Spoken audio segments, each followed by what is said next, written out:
미국의 뉴스 매체와 핵 전략 전문가들은 이스라엘의 최대 적성 국가인 이란이 앞으로 1년 이내에 핵무기를 가질 수 있다라고 일제히 보도하고 있습니다. 그리고 미국을 위시한 유엔 상임이사국인 중국, 러시아, 프랑스, 영국 등은 또한 이란과 더불어 이번 주 오스트리아에서 지난 2015년에 체결한 이란 핵 합의 복원을 위해서 회담을 개최했습니다. 만약 이 회담이 어느 정도 성과를 거둔다면 이란의 핵 개발은 적어도 겉으로 보기에는 몇 년간 더 연기될 수도 있을 것입니다. 그러나 이스라엘은 처음부터 이 회담을 강력하게 반대해 오고 있습니다. 그 이유는 2015년 오바마 시절 핵 합의를 하면서도 이란이 비밀리에 핵 개발을 멈추지 않았고, 또한 북한처럼 이란도 핵무기를 절대로 포기하지 않을 것을 잘 알고 있기 때문인 것입니다. 그래서 미국이 추진하려는 이 회담을 오히려 이란이 핵무장하는 것을 도와주게 될 것으로 생각하며 강도 있게 비판하고 있는 것입니다. 우리가 보기에도 이란이 조만간 어떤 모양으로든지 핵무기를 가지게 되는 것은 자명해 보입니다. 그러나 이스라엘은 이것을 결코 용인할 수 없고 용인해서도 안 될 것입니다. 누구나 양보할 수 없는 강대강 대치 구조 속에서 결국은 전면적인 국가 간의 전쟁으로 귀착되는 것은 불을 보듯 뻔한 것입니다. 만약 두 국가 간의 전면전이 일어난다고 한다면 이란이 반드시 패전할 것입니다. 왜 그렇습니까? 성경이 이스라엘이 패망할 것을 예언해 놓고 있지 않기 때문에 그런 것이죠.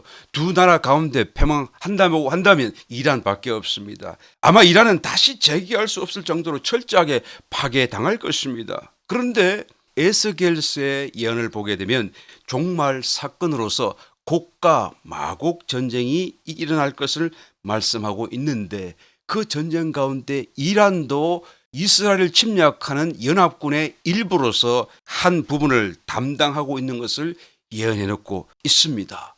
이것은 곧 이란이 건재해야 된다는 것을 전제하는 것이고, 이것은 또한 이스라엘과 이란이 이 전쟁이 일어나기 전에 전면적인 전쟁이 일어나서도 안 된다라는 것을 설명해 주는 하나의 예언이 아닐 수가 없습니다.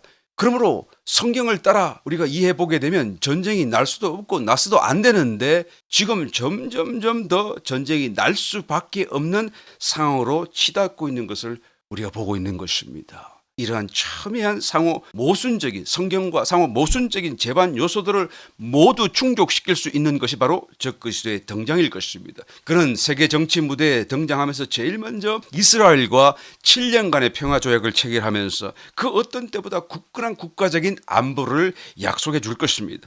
다니엘서스는 이 때를 두고 문이나 빗장도 없이 평안하다라는 말씀으로 표현하고 있습니다.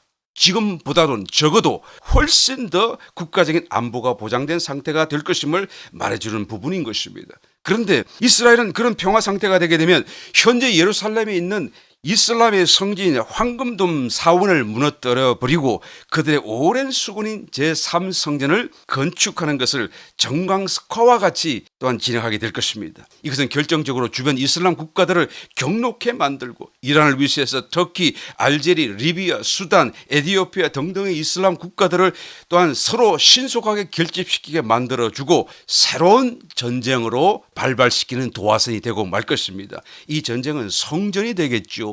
종교 전쟁이 되겠죠. 결코 양보할 수 없는 사생결단의 전쟁이 될 것입니다. 이것이 바로 에스겔서 38장과 39장에 예언되어져 있는 고가 마곡의 전쟁입니다. 이것은 비록 국지전이지만 러시아도 참여하는 큰 세계 대전의 모양을 띠게 될 것입니다. 그때 하나님은 분노하셔서 이 침략군들을 심판하시는데 큰 지진과 재앙들을 일시에 보내시고, 그리고 그들을 심판하시면서 이스라엘이 도무지 이길 수 없는 이 전쟁을 기적적으로 이스라엘이 승리하도록 또한 하나님께서 역사하시게 될 것입니다. 여기서 우리의 관심사는 전쟁에 있는 것이 아니라 종말 사건들의 시점에 있습니다. 언제 이런 일이 일어납니까?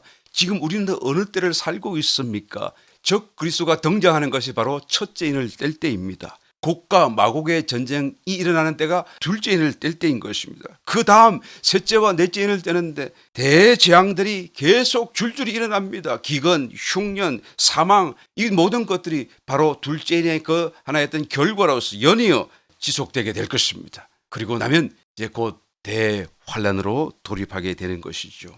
이란이 핵무기를 보유할 수 있을 시점은 앞으로 특별히 다른 상황이 없다고 한다면 1년 이내가 될 것이고, 만약 미국의 핵 합의 시도가 성공한다면 약간의 시간은 좀 더 지체될 수 있을 것입니다. 그럼에도 불구하고 그 사이 이스라엘의 불신 또한 국가 간의 그 긴장감은 최고조에 이르게 될 것입니다.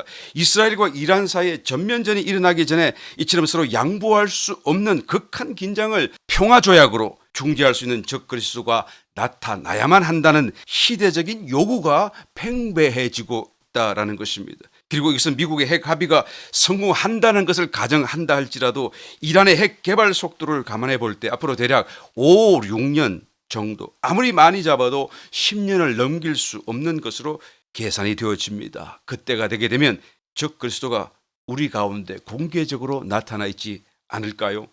정말로 마지막의 순간이 코앞에 있음을 느낍니다. 이스라엘과 이란의 그 긴장이 종말의 시계 바늘처럼 돌아가고 있는 것을 보고 있는 것입니다. 주 예수님, 어서 오시옵소서.